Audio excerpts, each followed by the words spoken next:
Like and subscribe on the way in the door. My people, I hope you all are having a truly fantastic day today. Most of you who follow this channel, to varying degrees, we're probably all on the same page that the NBA is hard to watch. Or at the very least, the NBA definitely is nowhere near what it used to be. Not in competitiveness, not in quality of game, and definitely as far as players showing appreciation for the fans. And for that matter, for the NBA itself, showing appreciation for the fans.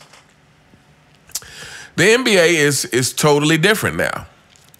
And I think a lot of this really is a direct result of Michael Jordan. And why do I say that? Again, you know, we've said this. You all know this.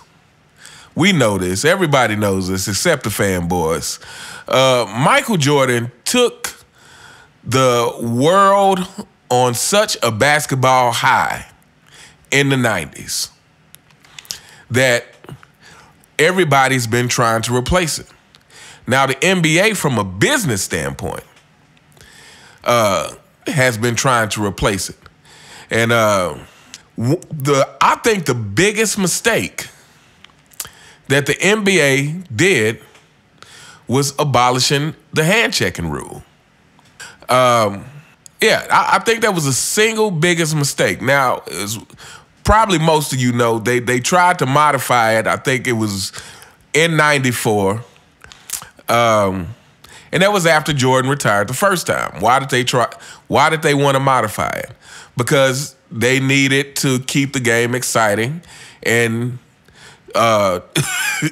you know, all honesty, nobody was capable of breaking through defenses where hand checking was allowed to the degree that Michael Jordan was. Michael Jordan was the most exciting player the world has ever seen, and still to this day, the most exciting player that the world has ever seen. So they tried to modify it, but of course we know that really didn't last long. And when Michael Jordan came back, hand checking was still full in effect. But I think it was in 2004, 2005, somewhere around there, that they actually abolished it. Now, I love Kobe Bryant, but, and somebody correct me if I'm wrong, double check this, but I'm pretty sure Kobe's scoring went up the year after they abolished hand checking. And again, I think this was the single biggest mistake of the NBA because they were doing it because, you know, they felt like the game was getting slow. And, you know, I understand that. I understand. But some of the best advice I ever got in my life was never make a decision out of desperation. Never make a decision when you're feeling desperate. And to some of my younger listeners, please take heed to that advice. If you are ever in a situation where, you know, the pressure is on, never make a decision out of desperation. You know, make sure you're thinking about the longevity. And I believe this is what the NBA did. I believe they made a decision out of desperation instead of thinking about longevity. And what do I mean by this? Well, I mean that, yes, for the short term, you know, they got rid of hand checking.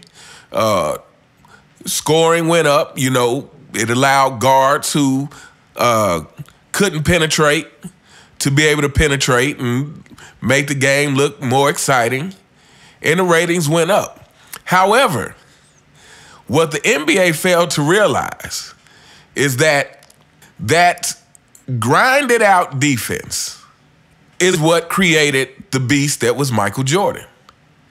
Those years with the Detroit Pistons. So I guess my point is this, is how can you ever expect to create another player of that magnitude if you don't present challenges of that magnitude to get over? And this is why we're saying everybody's so soft. You know, I'm not a LeBron James fan. I'm not a KD fan. And James Harden is quickly becoming the most deplorable NBA player I've ever seen. I mean, that'll be for another video. James Harden is just really... James Harden is the epitome of everything wrong with the NBA right now. I think LeBron James ushered in this stuff, but James Harden, to me, is beating LeBron in this category right now. He like stole the trophy for most detrimental player to a franchise. Oh my goodness. But anyway, so yeah, you know, players that I don't like, but players who I typically like, you know, Steph Curry. I'm a fan of Dame Lillard. I'm a fan of Giannis, of course, and a few other players out there. But, you know, with the exception of Giannis, and I'm trying to think, y'all can drop some in the comments, but even Giannis, I feel like he's going to be limited because when you're in a league full of uncompetitive people, you can only push your competitiveness so far. You know, when you're in a culture of uncompetitiveness, you can only push your competitiveness so far because part of being competitive is challenging each other. And when you're in a league full of players who are willing to team up versus challenge each other, you know, I think, you know, Kobe got criticized a lot for the whole stuff with Shaquille O'Neal, for them not getting along. And, you know, on one hand, I agree. I mean, if Kobe and Shaq had stayed together, how many championships could they have won? If they had stayed together and really worked it out and learned how to get along, how many championships could Kobe and Shaq have won? Especially with Kobe getting better year after year. You know. However, I also have a great deal of respect for Kobe feeling like, hey, I'm never going to be able to prove myself standing next to a player as great as Shaq. Like, Shaq is his own leader of a team. And Kobe, being a competitor, being someone who wanted to have a great legacy like Michael Jordan, he knew he needed to prove that he could do it without somebody like a Shaq on his team. And he did that. So, you know, I can respect both sides of the argument in that sense. I can respect people who say, you know, it's a shame that they couldn't work it out because they could have won, you know, probably infinite championships together. But at the same time, I can respect Kobe being a competitor and knowing that, hey, you can't be respected like a Michael Jordan if you spend your whole career playing with Shaq. Right? I think that's kind of a similar situation with Magic and Kareem. It's like, you know, I did a video not too long ago saying, hey, you know, among the obviously, I feel like, again, I always have to say this. MJ is the GOAT for many, many reasons. But the basic reason is MJ checks all the boxes more than any other player checks all the boxes. But something that, you know, I feel people don't talk about a lot who see Kareem as the GOAT is like, you had a top 5 player on your team. You know, Kareem only won 1 championship outside of Magic. You know, and Magic, like again, to me, Magic is in most people's top 5. I would imagine, definitely in most people's top 10. So yeah, Kobe knew that, you know, his legacy was gonna be viewed a certain way, you know, unless he proved that he could do it without a player like Shaquille O'Neal. And then, you know, obviously they had the other stuff going on between them, like Kobe just feeling like Shaq wasn't a hard worker, and I agree. You know, I often put Shaq and LeBron in a similar category because I feel like they're two people who really rested on their athleticism. But yeah, you know, I think the NBA took the shortcut. You know, they were so worried about ratings right now and views right now that they lost sight that, hey, the only way you're going to create great players is by keeping some obstacles in the NBA. And I feel like, you know, they probably could have figured out some other ways to possibly increase scoring. But, you know, maybe it would have been just a few down years, you know, maybe even a decade of down years. But I feel like keeping hand checking, eventually somebody would have emerged. Maybe we would have seen an even greater Kobe Bryant had they kept the hand checking rule in. Because again, people like Kobe and Mike, the more the challenge is, the more they rise. That's what real competitors do. That's what, to me, you know, makes Michael Jordan the GOAT, is that the higher the stakes, the better he plays.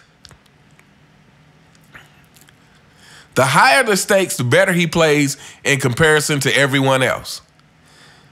And really, you know, like I just mentioned in the video I did about the Nike movie, I think the real thing about MJ is everybody else is MJ is cool, calm, and collected no matter how high the stakes get.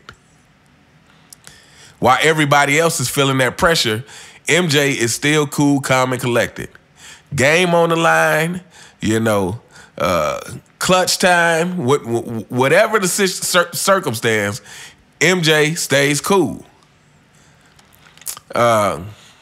This won't be a long video, but like I said, I think the NBA was making a hasty decision instead of a decision that really would ensure that the quality of the game stays high, you know, throughout time. Because the where we are now in basketball, I mean, I feel like, you know, people take for granted a lot of stuff, especially, you know, you young kids who support LeBron and all this. You take for granted assuming that the NBA will always be around, but anything is capable of falling.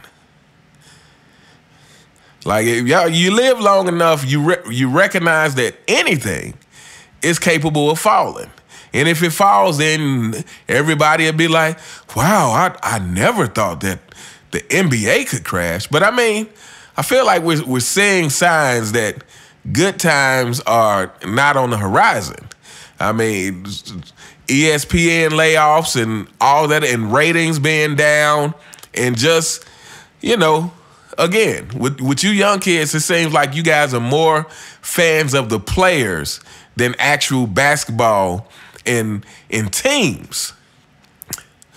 But yeah, we gonna hold up here. Like I said, I just, you know, was thinking about that, and it's like, man, you know, I think the NBA made a hasty decision. I think, you know, even if it's like the NBA wasn't going broke. So even if they made, you know, less money than when MJ was in the league, for the next decade, you know, that decade would have been putting some players through the grind to see who would emerge as truly the next closest thing to MJ. Like I said, Kobe may have even been better, you know, had they kept those rules in place. Because like I said, you know, pressure makes diamonds. That's what it comes down to. Pressure makes diamonds. Who can survive the hardships and come out the other side? That's when we see who the greatest is. But anyway, let me know what you guys think in the comments. Do you think that getting rid of the hand checking rule was a terrible decision by the NBA and one that probably had effects that maybe we still haven't seen yet in its entirety? But anyway, let me know what you guys think. You all have a fantastic day, and I will see you next time. All right.